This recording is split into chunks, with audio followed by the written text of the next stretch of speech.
Oke, kita lanjut ke tuntunan sholat lengkap bagian ke-6, part 6. Kita di sini masih membahas tentang najis, yaitu ada najis yang dimaafkan. Najis yang dimaafkan artinya tidak usah dibasuh atau tidak usah dicuci. Misalkan najis bangkai hewan yang tidak mengalir darahnya, darah atau nanah yang sedikit, debu, atau air lorong-lorong yang memercik sedikit yang sukar menghindarkannya. Nah, jadi teman-teman yang misalkan ada bangkai, misalkan bangkai yang nggak mengalir darahnya, ya itu cukup dibuang aja nggak apa-apa. Contoh misalkan bangkai apa? Bangkai nyamuk. Kalau yang tadi nggak najis itu kan bangkai manusia, bangkai ikan, dan bangkai belalang. Ya. Jadi kalau misalnya ada bangkai selain bangkai itu ya sebenarnya ya masuknya kategorinya najis ya. Cuma ada najis yang bisa dimaafkan. Ya salah satunya ini adalah najis yang bangkai yang hewannya mungkin tidak mengeluarkan darah. Contoh misalkan yang tadi itu, misalkan ada mati laler nyamuk misalkan ya. Atau misalkan ada darah sedikit, misalkan keluar dari jerawat misalkan darahnya, itu kita hapus ya udah nggak apa-apa ya. Kalau sedikit, tapi kalau banyak sampai bercucuran ya kita harus bersihin lah ya. Adapun tikus atau cecak yang jatuh ke dalam minyak atau makanan yang beku dan ia mati di dalamnya, maka minyak atau makanan yang terkena saja yang wajib dibuang. Sedangkan yang lain boleh dipakai kembali. Bila minyak atau makanan yang dianggap dihinggapinya itu cair, maka semua makanan atau minyak itu hukumnya najis. Karena yang demikian itu tidak dapat dibedakan mana yang kena najis, mana yang tidak. Nah, contohnya ini ya, penting ya. Misalkan ada cecak mati nyemplung ke dalam minyak. Maka semua minyak itu buang karena najis. Tapi kalau misalkan ada cecak mati jatuh ke atas margarin, misalkan ya, misalkan ke atas Blue Band misalnya, maka cukup buang bangkainya sama margarin yang kena ketempelan si bangkai cecak itu, kita kerok, kita buang. Selebihnya masih kita bisa pakai gitu. Maksudnya seperti itu ya, teman-teman ya.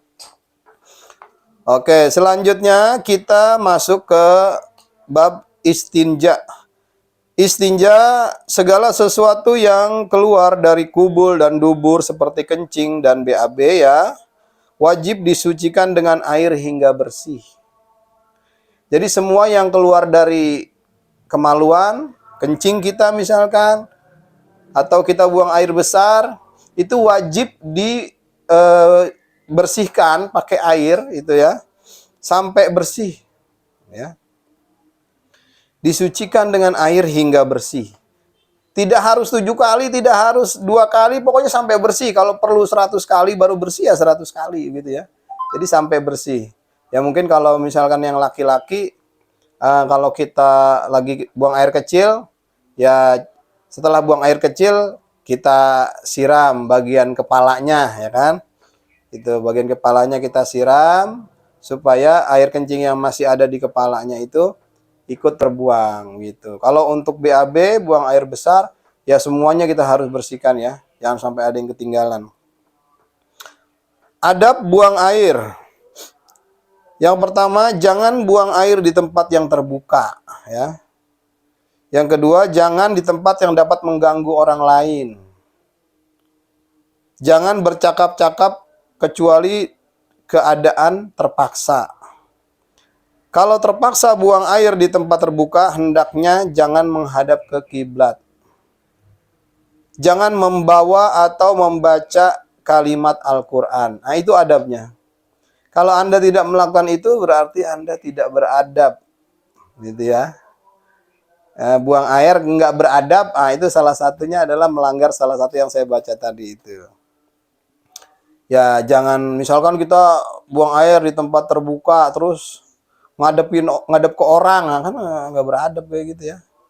Ya misalkan kita terpaksa kencing di tempat yang agak terbuka, ya kita ke pojokan lah gitu. Kalau emang terpaksa banget mah yang nggak kelihatan orang gitu ya. Maksudnya seperti itu. Dan pada saat kita sedang buang air, sebisa mungkin nggak usah ngobrol, ya. Usahakan tidak ngobrol, kecuali terpaksa. Misalkan nih kita lagi di WC umum nih, ada orang mau masuk, tok tok tok tok, ada orang nggak di dalam. Nah, kan kita terpaksa jawab kan, daripada didobrak misalkan. Kita bilang ya ada, cukup gitu nggak apa-apa. Jangan ngobrol gitu ya, jangan dilanjut dengan ngobrol. Nggak boleh juga membawa atau membaca ayat Al-Quran di dalam tempat yang kita sedang BAB atau BAK ya. Seperti itu teman-teman. Selanjutnya kita masuk ke, kalau teman-teman sudah tahu semua, sudah paham semua yang saya jelaskan tadi dari bab 1 sampai, dari part 1 sampai part yang sekarang, baru kita masuk ke berwudu ya. Berwudu adalah menurut bahasa artinya bersih dan indah. Sedang menurut syara artinya membersihkan anggota wudu untuk menghilangkan hadas kecil. Ya.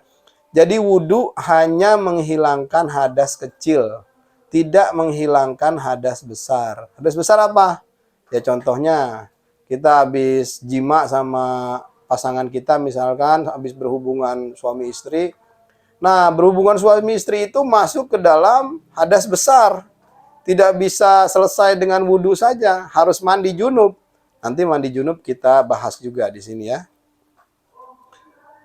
Orang yang hendak melaksanakan sholat wajib lebih dahulu berwudhu, karena wudhu adalah menjadi syarat sahnya sholat. Sholat nggak sah kalau wudhunya nggak ada atau wudhunya nggak sah. Fardu wudu ada 6. Yang pertama niat. Kita niat berwudu ya.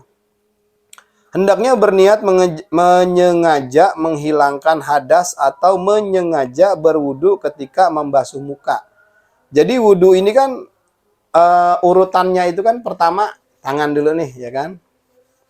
Tangan dulu kita bersihkan, terus kumur-kumur. Nah, kalau saya pas tangan itu kita baca bismillah, bismillahirrahmanirrahim ya.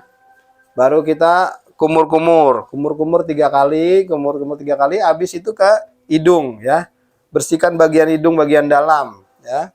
Bagian dalam 3 kali, baru ke muka. Nah, pada saat kita membasuh muka ini kita membaca niat wudu. Niatnya nawaitul wudu'a liraf'il hadasil asgori fardhan lillahi ta'ala. Ya. Artinya aku niat berwudu untuk menghilangkan hadas kecil, fardu karena Allah Ta'ala. Fardu itu artinya wajib ya. Kalau teman-teman yang baru belajar sholat, misalkan nggak hafal yang saya sampaikan tadi, niat wudu, pakai bahasa Indonesia hati juga nggak apa-apa. Ya Allah, saya niat berwudu untuk menghilangkan hadas kecil, wajib karena Engkau ya Allah. Wah, udah cukup itu ya.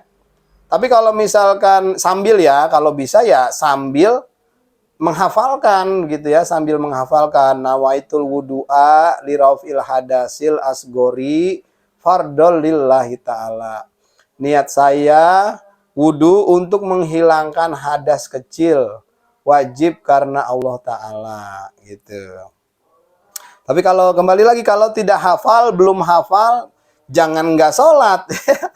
Gara-gara nggak hafal doa wudu, jadi nggak sholat. Nah, boleh pakai bahasa Indonesia. Bismillahirrahmanirrahim. Ya Allah, saya niat wudu untuk menghilangkan hadas kecil. Wajib karena Allah Ta'ala. Wudu lah situ ya. Itu kita mulai membasuh muka ya. Jadi, jangan nunggu sempurna baru sholat ya. Sambil belajar, sambil sholat. Kalau perlu ini video diputer sambil belajar wudhu misalkan. Tuh. Oke teman-teman, kita lanjut ke part berikutnya ya. Ini sudah mau 10 menit. Terima kasih.